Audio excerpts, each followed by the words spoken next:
You're listening to the Breakaway Wealth Podcast, the show that helps you build wealth faster, think outside the box, and break out of the herd. Here's your host, Jim Oliver. Welcome back, Breakaway Wealth. I'm your host, Jim Oliver, and with me today, Mark Young. And I'm excited about Mark, audience, because Mark has a really diverse background and has a lot of same passions on helping people and radical generosity and just a good guy. So Mark's he's an entrepreneur, educator, author, functional doctor. So I know a lot of people in our audience are into health and natural healing, etc. So super excited about that. He's also a CEO of his own business. So when you're looking to have your own business or get into your own business or grow your own business, Mark's got a lot of people, also marketing experts. So welcome, Mark. Well, I appreciate that, Jim. You know, I love what you say about success is less about perfect plans and more about acting and creating momentum. So let's talk about that right there. Why don't people act? And if you don't act, then you can't create momentum, right? So what is it about people that just won't act, whether it's their wealth or their health or their finances? I mean, what is that fear that they have inside them? Yeah, that's an interesting question, because I think we hear this analysis paralysis, thrown around. And the reality is, I think there's something deeper to it in many ways. One is that people don't like change. I mean, the fact of the matter is the body and the mind like going to a place of comfort more than they like going to a place of stress. And that's good in its place.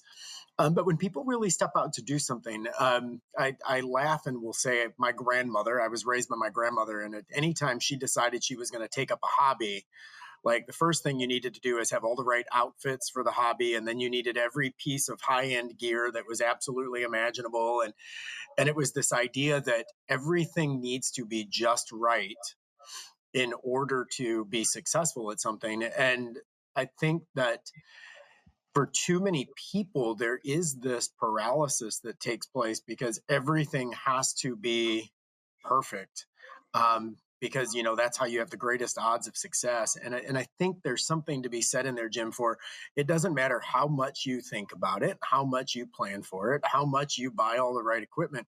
First time's going to suck, and I think that there's a limiting belief system that stops people from believing that good things are meant for them. And many times, and they paralyze themselves and we always say that we stop looking for our keys. They're always in the last place we look. It's like, well, yeah, because you stopped looking. Like, yeah, of course, right. They're in the last place, right?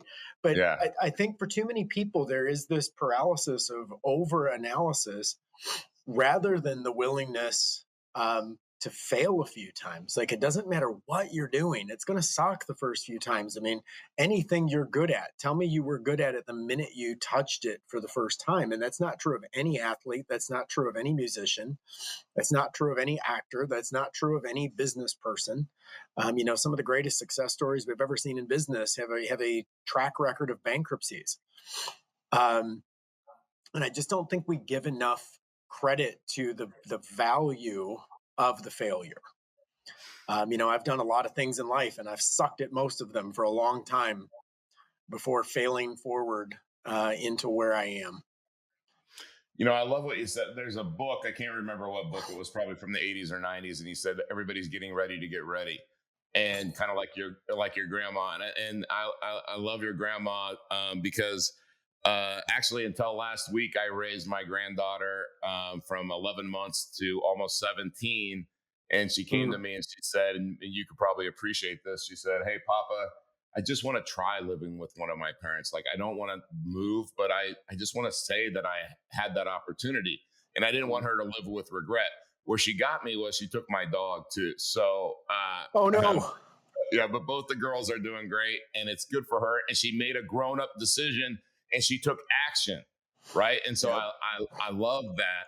The other thing that I want to tag on there one thing, Yeah. Jim, and that is Yeah.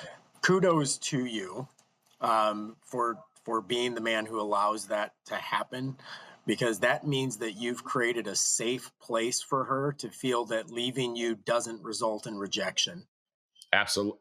So funny you said that, because we had this conversation when I went through a divorce, and she was acting out and, telling people like just kind of crazy things that she believed, and that she was into witchery and stuff and she was just acting out. And I said, listen, what's going on with that? She goes, well, everybody rejects me and abandons me anyway. And I was like, well, I'm never going to do that. So she was like, pinky promise. And I was like, I don't have to pinky promise. She goes, but will you pinky promise? And I said, yes. And so like 3 years ago, I said that. And so we had that discussion. I said, I want you to know something. You can always come home. I want it to be successful. I want you to go and be super happy and successful with your dad and his family and everything. But you always have a place here. So that's very insightful. And I knew you could relate to that. Mm-hmm. And you love when your kids, your grandkids, when they grow up, even people that you're mentoring, people that you're coaching, when they do something and they just take action and they have success. But to your point about the failure part of it is, that's part of the process, right? And it's like, if you fear that, you're never going to do anything, because you're never going to break out of that bubble. And I'll give you another example. Last week or the week before, I played golf with this guy, and his wife came along, and it was a little bit different. And I said, man, you're just not yourself. And he said, I really just don't feel good. And he kind of told me how he felt. And I said, look, I have ivermectin at home. If you want some ivermectin, might help you feel better. She goes, he doesn't have worms, and she's a nurse, right? And I said, okay, well, you can listen to your wife and you can feel like crap for 3 or 4 or 5 days, or you can take the ivermectin. He took the ivermectin, he felt better the next day. And so it's those kinds of things where we are talk about how the noise out there in the world. Yeah. And because you have this unique background on functional doctor and also successful entrepreneur, and you can't be a successful entrepreneur in the mainstream noise. And I hate that word mainstream, but like listening to everybody else. And you can't be a functional doctor or successful, like your body can't be successful if all you're doing is following traditional quote wisdom. Yeah, I want to layer something in there as well. You made a comment about the wife and whatnot, and one of the things that crosses my mind is people are afraid of failure publicly, and it's not necessarily the failure itself. It is it's the public side of failure that people are afraid of, because I'll gladly fail at a dozen things if I'm in the privacy of my own home. But having other people see the failure is normally the pain point for people. I'm sorry. So, why not start a business? Well, what if it fails? Yeah, but what if it succeeds? Yeah. So, yeah, I mean, why not start a business? Well, what if it fails? Yeah, but what if it succeeds? And why not ask the girl out? Well, what if she says no? Yeah, but what if she says yes? Yeah. And I think that there is an association that too many people link their value to other people's opinions too much. And if other people see me fail, then that makes me a failure. And I think that there needs to be a dissociation between my value and my identity with other people's opinions. And I laughingly tell people that at my current state, because we've all lived multiple iterations of ourselves, and I tell them in my current iteration, it is so hard to make me uncomfortable. Yeah. Because I will walk in, say anything, do anything. And of course, I would never do anything untactful or something. It's not as if I'm trying to sensationalize something, but I'll have the awkward conversations and they're not awkward to me. Mm-hmm. And I used to do sales training back in the day, and I would talk to my team and I'd say, look, the only thing that's stopping you from having a very direct conversation with your customer is you. I'll gladly ask a person for a referral. I will gladly ask a person, what's stopping you from making a decision today? But Yeah. you feel like, well, think about it, call me, well, I'm not a real salesy. Yeah, that's why you're not getting the results you're not getting, because you're not willing to have the conversations that everyone else is not willing to have. Like, you need to step up and be comfortable with you. And if business fails, do it again. And if the relationship doesn't get off the ground, then it doesn't get off the ground. Like, all fine. But I think truthfully, we associate our value with the value that other people place on us. And I genuinely believe that's why we end up with too much of this hesitation. And it leads to the overthinking. It leads to the analysis paralysis, because we're trying to stop a public failure Yeah. before it ever gets off the ground. And unfortunately, I'll tell you, buddy, like, I think too many people will die on the vine because of that. Like, it's the people who you talk about, the connection. We're talking about business, but it's the finances, right? Like, well, play it safe, put it in the 401k. Yep, that's a way of doing things. And it's well, I'm going to invest in real estate. Well, real estate's not going to lose anything, but the reality is that real estate normally goes up in value at the same rate as inflation. So Mm-hmm. you're not getting rich on real estate. You might as well put the money in the bank. Like, it's all good. But nevertheless, unless you're flipping real estate, the reality is that most people who invest in real estate, they buy a house and it goes up at the value of the market. Right. But I think the same thing goes for health. I want to make that, or Yeah. personal development. People sit in the status quo of, this is what I've been told, and they're not questioning. I mean, we just came through a season a few years ago with a, how dare you question the science kind of mindset, Mm-hmm. and, I don't care what side of the aisle somebody sits on, but the reality is science is literally the art of questioning. Like, science is the questions. It's not about avoiding questions. Like, to not question science isn't science. Like, Right. we ought to be intuitively following what our bodies do. I always refer to the innate intelligence that the body holds. It was designed in such a way that it heals. If the body heals, I mean, the kitchen sink doesn't heal itself if there's a problem, right? The Yeah. lawnmower doesn't fix itself when there's a problem. It's people want to, you laugh about, if your car's got a squeak, just turn the radio up.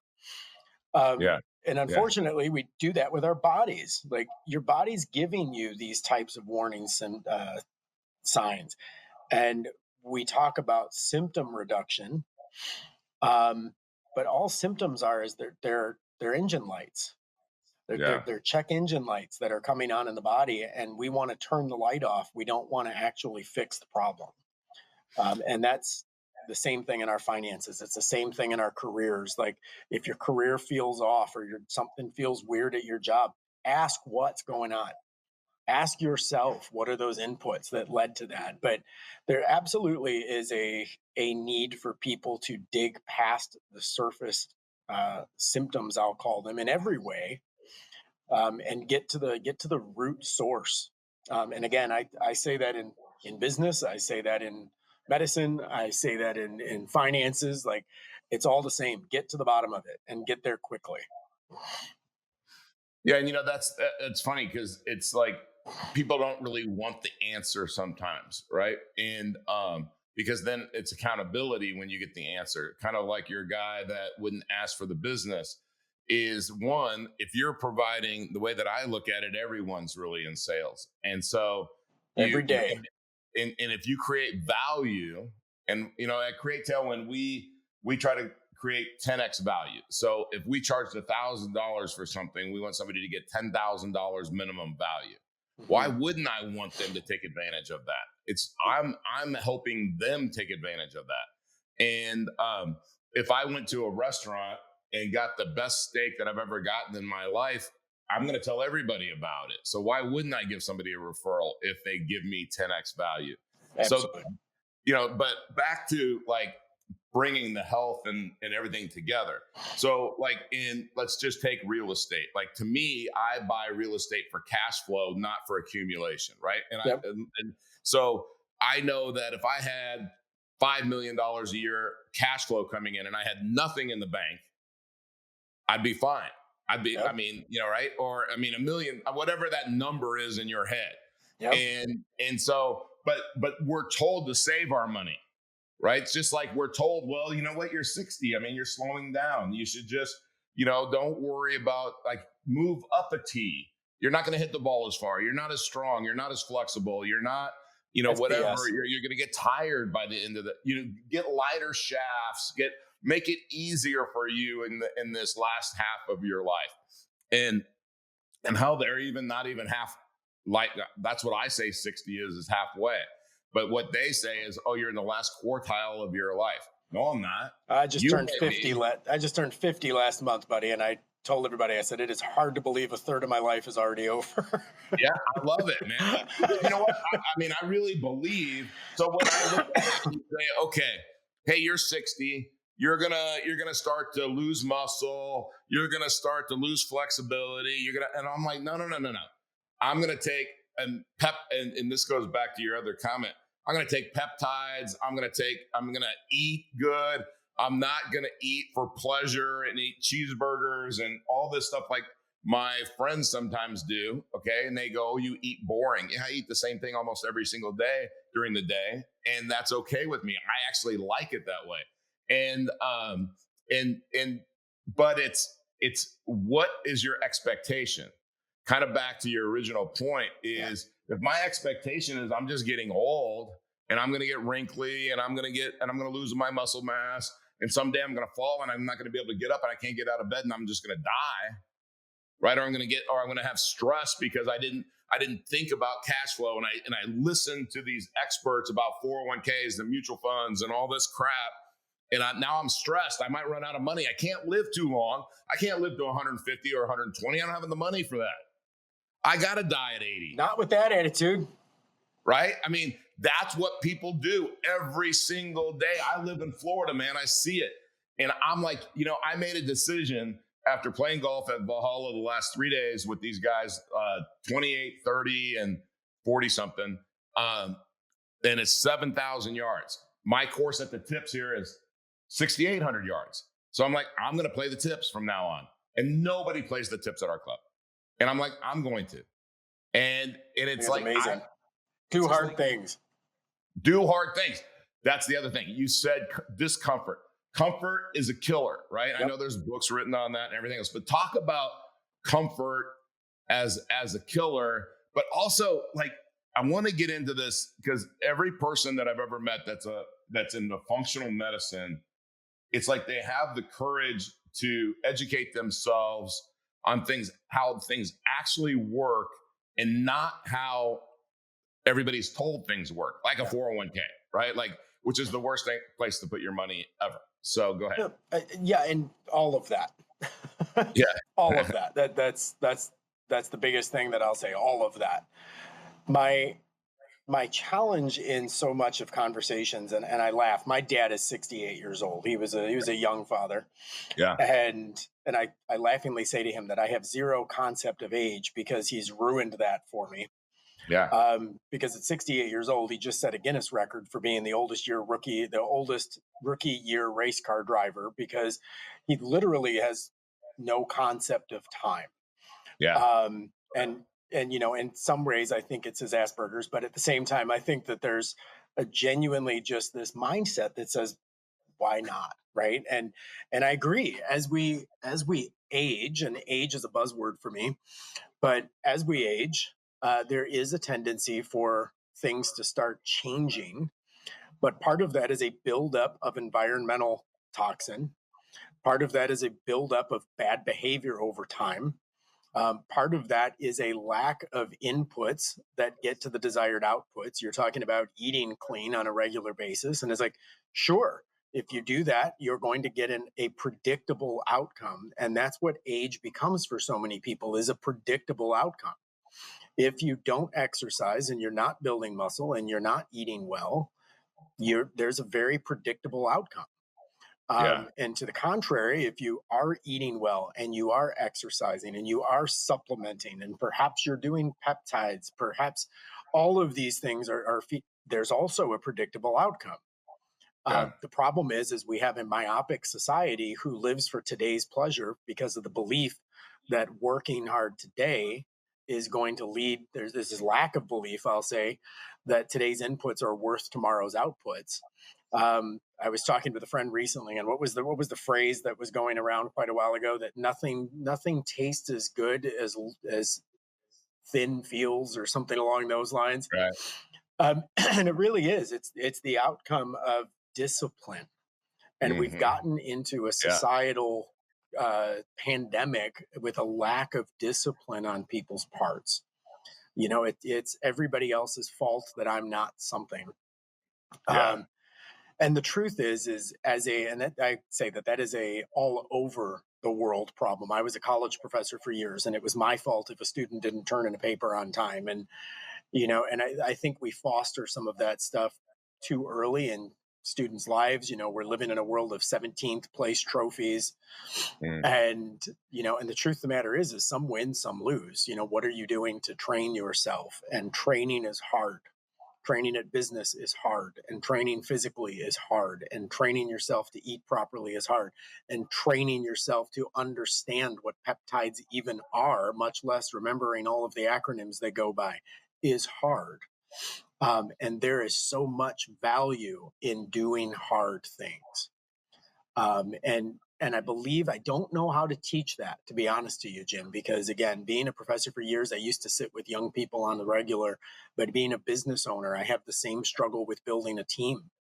How do Yeah. you get a team that is excited about doing bigger things and harder things, as opposed to a team that watches the clock and continues to do their work until closing time?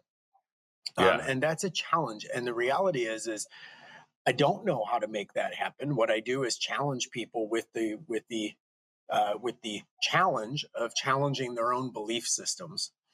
That is, I believe that most people settle for today's pleasures for the belief that tomorrow couldn't be better. I use that explanation quite often. When I worked in education, I'll go back there. When I worked in education, we often dealt with students who came from low income or lower socioeconomic backgrounds. And it was, they're in school, so you believed that they wanted something better for their lives, but their daily decisions wouldn't lead you to believe that, Yeah. because it was I passed the test. And it's like, yes, but did you learn? Yeah. Or, the goal was graduation. The goal was not education. Um, and those are the same people who go into the workplace and then struggle because they do hard things, didn't manifest the same way for them. So my challenge to anybody listening is obviously do the hard things. And I think for most people listening to podcasts, particularly a podcast like yours, which is very focused on self-improvement, Yeah. I don't think that challenge comes as that big of a shock. I think most people that are listening to your podcast are already doing hard things. They're trying to find out from you what other hard things they could be doing. Mm. And I think that's great. That speaks to your audience. That speaks to the successful people. But I want to lean in sort of during our last couple minutes and say those people that are already doing hard things, that are trying to find the ways to be better and do better, are the people that are going to succeed at an exponential rate in the next iteration of society. And I layer in AI. Mm. And I Love it. say my prediction has been for a while now that the people who learn how to actually work hard now to harness the power of AI, and it's totally new, and it's people are trying to figure it out, and it's learning faster than we are. Yeah. Um, but the people who are able to leverage AI and recognize that it is a collaborator, it is not a tool, Hmm. will be exponentially successful in the next version of our society. And the people who don't, and the people who are looking for today's comfort, will find themselves as what I will call the new poor. They will be slaves to a society, because we are going to see a greater economic divide than we've ever seen, Yeah. because there are zero reasons to hire humans if the robots do the job better. And Yeah. this is not a social function of the rich get richer. It's a matter of right now. It's not about the rich getting richer. It's about the smart getting smarter, Yeah. because the smarter getting smarter and the dumber getting dumber. And MIT has even been putting out studies in that vein, showing using fMRI scans that people who are using AI on a basic level, who are just phoning in answers, if you will, they're literally noticing atrophy in their brains in regions that are required for cognitive function. That decision making areas and frontal cortex areas are actually just not even working anymore because they're not able to make a decision. And even further, when they create answers to tests using AI, they tested 4 minutes after submission and they had zero recollection of what they wrote. Wow. So again, it's not about the rich getting richer and the poor getting poorer. Our next divide is the smarter getting smarter and the dumber getting dumber, which I love. Yeah. which is going to lead to the smart get richer and the dumb get poorer. And I have no intentions of being left behind on that zeitgeist. Yeah. And my encouragement to your listeners is, in matters of health, there's no reason to just trust your MD anymore. Yeah. Collaborate with your MD, because everything you need is already at your fingertips. Don't just trust your stockbroker. Don't just trust your realtor. Don't just trust this. You have information available to you quickly, and it's not just data that you have to figure out how to read. You have a collaborator that will help you interpret all of this. Go get your tests from the doctor. Feed them into an AI. Mm-hmm. Give the AI the tests and use prompts such as, if you were a cutting edge functional medicine doctor that does not want to simply read these results like a traditional general practitioner, where do you see areas that I could improve given these blood test results? Yeah. You will find answers that you didn't even know were available to you. And then ask, how would these test results, what are the comorbidities? When you see a deficiency in one area, are there any other areas on this test that you believe could be causing that? Yeah. But those types of questions and answers, again, collaborate, ask questions. We are so used to Google, where we put in a question, it gives me an answer, that we've never been able to ask Google for a better answer. Right. And we now have the ability to refine the conversation by collaborating with this intelligence. And the more we're able to do that, the better we are. Yeah. We could spend hours just on AI and how AI is useful. You said something really key on AI that I've found is, you don't just ask it one question. You ask it follow-up questions.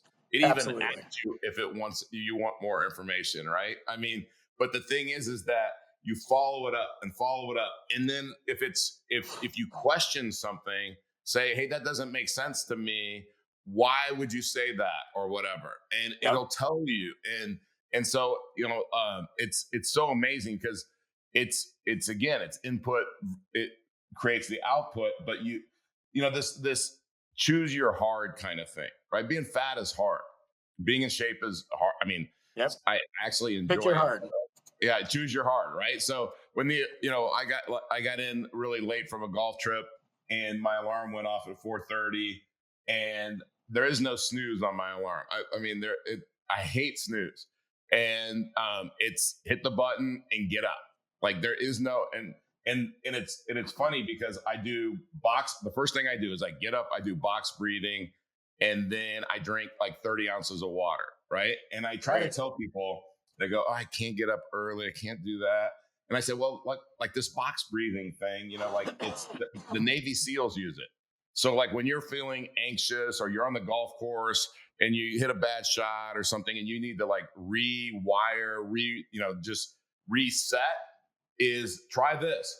And like I'll hear, well, I took some Ativan, and that helped me, or I had a cocktail at the turn or something like that. So you're willing to like use this other stuff, but if I tell you to breathe a certain way for a couple of minutes, that's just you're just not even willing to try. It's absurd. It's absurd. And it's like back to this public thing, and then we'll wrap up, and I want to find out how you work with people, what you do for them. And then we'll obviously in the show notes, we'll give everybody how to contact you. Right. But you said something about, by the way, I've looked at like heart math and all of these different things that are all on my vision board about what I do every day. And I was a skeptic back then because I was so trained not to do it this way. But I also was trained for 15 years to be a financial planner. So I just accumulate your assets. I'm going to get paid whether you make money or not. All I need is a bunch of assets under management. I get 1% and you get whatever you get at the end. And it was like, I broke away from that traditional thinking, but the public goals is, I told everybody about a year ago, hey, by my 60th birthday, I'd have abs. And then it was going well. So I said, by 1/1, I'll have abs. Right. And I did. And so then, because I do that, because then I go, I better do it. So if somebody says, hey, you want to go get a smash burger? And I go, nope. Because I already told people I was going to have abs by the time I was, by this date. And so it's like, when you do that, when you can just step out of that comfort zone and say, hey, you know what? I'm going to share with everybody. I'm going to run a marathon, whatever your thing is. It's like instantly there is no, well, actually I gained 30 pounds. You know what I mean? There is none of that. So like it's to me, those public goals and sharing your goals. And even if people laugh at you, I love when people laugh about that. Yeah. Right. Dare me. Yeah. 15% is pretty good for somebody 60 years old as a male. Body fat. But I have a friend who is in his 80s, and his DexaFit says that his biological age is going down. It's in his 40s. It's lower than his son. You said your dad was a young dad. It's younger than his son's. And now that's who I want to be. Like, I want to know what that dude knows. Yes. Right. Anything that you can do to be improving yourself. And what people miss about this, Jim, is people look at that biohacking crowd. Yeah. And it becomes a biohack because we want to live forever. It's like, no, I want to live amazing days as long as I'm allowed. We are so in sync on that, because I know guys that live to 90, but the last 20 years of their lives, I know guys that are my age that use walkers. And I mean, I wouldn't want to live for another 60 years if I was using a walker and I had all these problems. And, I just saw this friend, and he was like, well, I got this problem in my neck and I got deterioration in my shoulder. And I'm like, okay, well, what about like stem cells? Oh yeah. I mean, I would never do stem cells. I mean, that's like, what are you talking about? Right. Because I don't understand them and they're scary. Yeah. The FDA didn't approve them. They can't be any good. The FDA, like, don't get me started. Yeah. I mean, so it's like, I want to function. I don't care if I only live to 65, these next 5 years. I want to be the best 65 years anyone's ever lived. That's right. And so, all right. So with all this knowledge, all this background, and how do you help people on a day-to-day basis? And how can the audience, if they're like, man, I am connecting with Mark. I love that he's got the education background. He's got all of this other stuff, the functional medicine, the entrepreneurship. What is the best way for them to get a hold of you? Yeah, I'm a strange little unicorn in that way because my life's been anything but linear. The easiest thing, if anyone's looking to contact me, it's at themarkyoung.com. Just go to my website. They can learn anything that they want to know about me, and everything's there, including links to my books and everything else. Join the mailing list. Aside from that, what I would say is that there is a strange connection that happens with people. So I'll put that out there. I'll say my full-time gig is I'm a marketing guy. I actually own my own marketing agency. And about 80% of our clientele is specifically focused in the health and wellness space. So I work with all the top health influencers and biohackers in the space where, they're all personal friends. And those are the stories that we help tell, because they are functionally different from what people are hearing about, right? Like, there's an education funnel that comes from all of this. What advice would I give to a listener who's, wondering what to do next and how I help people was your question. And the answer is my hope is that I can at least give them some insights that make them think about it differently. And the more I can think about one thing differently, the easier it is to think about the next thing differently. And I'll say curiosity begets curiosity. And when we're looking at even the use of artificial intelligence, right? Like, ask more questions, ask more questions, ask more questions. And it's like, you're almost never done, because there's always something else to ask. And I think for most people, that's where they stall, is in the curiosity portion of today's program. Like, how can you be better? And that is a challenge. That is an absolute challenge. But you know what? Challenges are good. That's what keeps us alive. And agreed. I love somebody, I think it was Tony Robbins maybe, but he said, what's your definition of happiness? Right. Mm-hmm. And he said the simplest definition, this is the one that resonated with me, was making progress. So whatever you're doing, weight loss, gaining muscle, building your wealth, building cash flow, if you're making progress, then you're happy. If you're regressing, then you're not happy. So if you think about that in your life as a whole, if you're progressing in life, even if you're 90 years old and you're progressing, you're going to be happy. Absolutely. And the reason most people are 90 and they're not happy is they're regressing. They're not progressing. Dan Sullivan, who runs Strategic Coach, who's in his early 80s, Dan's a family friend. And Dan always uses the phrase that the future needs to always look bigger than the past. You know what? I use that so much. I went to Dan Sullivan for the first time in 1992. Oh, funny. And your future is always bigger than your past. And you know what? I don't have that on my vision board right this minute, but a lot of times I have that on my vision board, is in all the different categories. And my whole wall is like that paint that you can draw on. Yep. And it's always, it's that makes me think of another Dan Sullivan, always be increasing your confidence, because as you increase your confidence, then you increase your capability and you increase your accomplishment. So absolutely, confidence is a skill set, right? We can all be healthier. Hey, I'm big boned, I'm this, I'm skinny, I can't put on muscle. We can all get better. And we can all make progress. All right, Mark. Love it. I think I could talk to you for hours. I love that. I love when a guest comes on and it's just like, man, this is my kind of person. I love the generosity. I just bought, if the audience, sometimes my producer says, it looks like you were looking down. Yeah, I was ordering Mark's book, Radical Generosity. And it's signed. I get the signed copy. I'm doing the hardback. Oh, I love it. Thank you. Yeah, absolutely. And I would encourage everybody. I went to themarkyoung.com. There's some cool stuff on there. And, if I didn't live in Florida, I'd have one of those hoodies too. But right. I live in Florida and I don't even own one. Let me be honest. So we got to get some t-shirts, Mark, and then I'm in. Perfect. So some Anderson Ord or 2 Under t-shirts. Those are the two brands. When you live in Florida, you got to have a serious t-shirts. Also true. So, all right, Mark, with all of this background in education, which again is very cool, what's the best advice anybody's ever given you?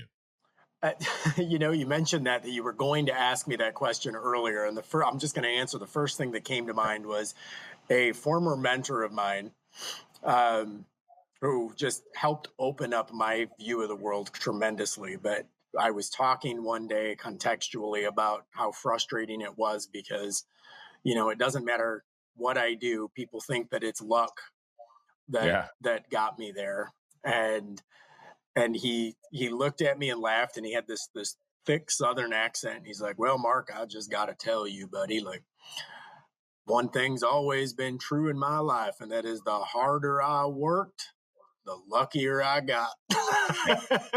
I love it, and, man. and it's always reminded me that nothing in our lives, I mean, there are certainly fortunate situations, but I'll steal a Tony Robbins and tell you I've started really believing in the law of proximity.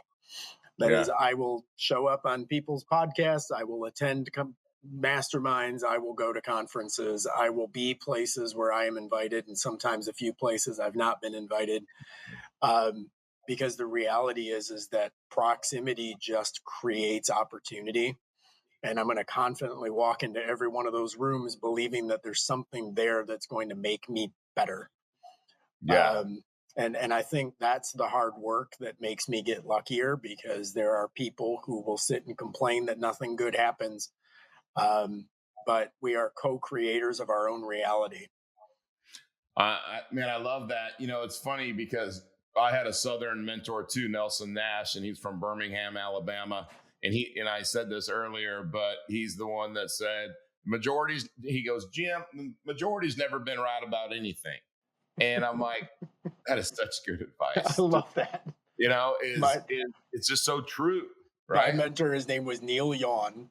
Yeah. And Neil was like Master Yoda. Like he never said too much, but when he did, just shut up and listen. It's taught me a lot about mentoring. I'm sure your guy did too. Is I never asked Nelson a question. He actually just answered the question. Ever. I mean, there was at one point, I remember calling him. I worked in education and he was our COO. And I called him and said, I need some advice, blah, blah, blah, blah, blah. This is what I've got. But then it was like this complicated staffing thing that I was dealing with. And I kind of needed a sounding board more than I needed actual answers. Yeah. And his answer was, I need you to do me a favor after listening to all this. And I'm like, here it comes. Yeah. And he's like, I need you to go buy a book called Blank. Just call me back on Monday. Yeah. And it was a Malcolm Gladwell book. I know the book, yeah. Called Blink. Love it. And Gladwell, who I love, I did too. Gladwell goes through and he actually talks about the science of gut reactions and trusting that thin slicing, he would call it. And that is, your body is reacting to stimulus before your conscious mind recognizes what the stimulus, if it ever recognizes what the stimulus is. And Neil's entire advice to me when I outlined this 30-minute soliloquy on my problem was, you already have the answer, trust your gut. Yeah. But rather than telling me that, he, of course, sent me on the scavenger hunt. And I'm glad he did, because I'm still talking about it today, Jim. And I probably wouldn't be talking about it had he just given me a direct answer. It helps you learn how to mentor other people, because you can't make it easy for them and give them the answer. And, what's funny is one time I asked Nelson something about the Federal Reserve and banking and something. I don't even remember the question was, but he said to me, he said, Jim, what do you know about the 1921 Tulsa race riot? And I was like, well, I didn't know there was one at the time. And he said, I think you ought to read about that. And so he answered my question, because in Tulsa, the African-American community seceded from Wall Street, and they had their own banks, and they had their own Wall Street. And they were all slaughtered for it, because it was those times, right, in 1921. And race was this thing that was like, wait a minute, we're not getting your money. And it all came down to that. And so what he was saying to me is, your question about the banks and everything, you need to secede from that. Like, you got to get out of that, and you got to get out of that thinking, which, again, just like your mentor and a good mentor does not give you the answers. So a good coach and good person that you're working with, they're going to challenge you, etc. All right. Again, I said I could talk about this all day, so I'm just going to move on. All right. Last question, Mark. If God came down from heaven and only allowed you to retain the knowledge that you've received from one book that you've read, and I'm assuming you've read a lot, because you've just Dan Sullivan, Malcolm Gladwell, you're right up there with my favorites. What's the one book that you would retain the knowledge from? Well, I'm obliged to say the Bible, because I do believe that faith weaves its way through everything that we're talking about here, because there is a worldview that supersedes all of the things that we're talking about. And my worldview is goodness. Yeah. So I'll say the Bible, but if you're looking for a more tangible answer, Yep. I'm going to move on the topic of recency and tell you my friend Ben Hardy. I don't know if you know who Ben Hardy is. I do. Absolutely. I'd sneak peeked Ben's book before it published, and he's got a new book called The Science of Scaling. Wow. I strongly recommend it. It actually just published, I think, 2 weeks ago. There's another one for you. I'm on it. It's his new book. I knew you'd know who he was because of his collaborations with Dan Sullivan. Yep. But Science of Scaling is a great book, and I think it not only applies to businesses, but it actually applies frequently to our personal lives as well, because the primary topic of scaling is he uses this concept of raising the floor. And that is, it really becomes a matter of when you stop accepting what takes up your time, you end up excelling at the things that are at the higher levels. That low-hanging fruit feels good while we're amateurs, but we need to be reaching for the treetops a little bit more often. And it's harder, but the rewards are so much better. I love it, man. What I always say about Benjamin Hardy is that I was thinking about like some of the concepts that Dan teaches, and what he did was, because of his background and his education, he went to Dan and said, "Hey, we need to expand this concept and write a book on this concept." And it's awesome that like Dan did it, right? And it had to be Benjamin Hardy. It couldn't just be somebody that didn't have this background to do it. So the fact that he got Dan to what's the 2 books? Who Not How and 10X. Was it Who Not How 10X is easier than 2X. Yes, those 2 books. Again, 2 books that everyone should read. Well, right? There's a third one. They did 3 collaborations together. There was 10X, there was Who Not How, and then they also did The Gap and the Gain. The Gap and look, by the way, these concepts, when I was 1992, I would have been 27 years old, I think. Yeah. And this changed my trajectory.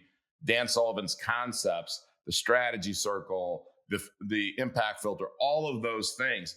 And people, you used to have to go to strategic coach, and I would recommend that for anybody, but you can read these books and you can get The Gap in the Gain.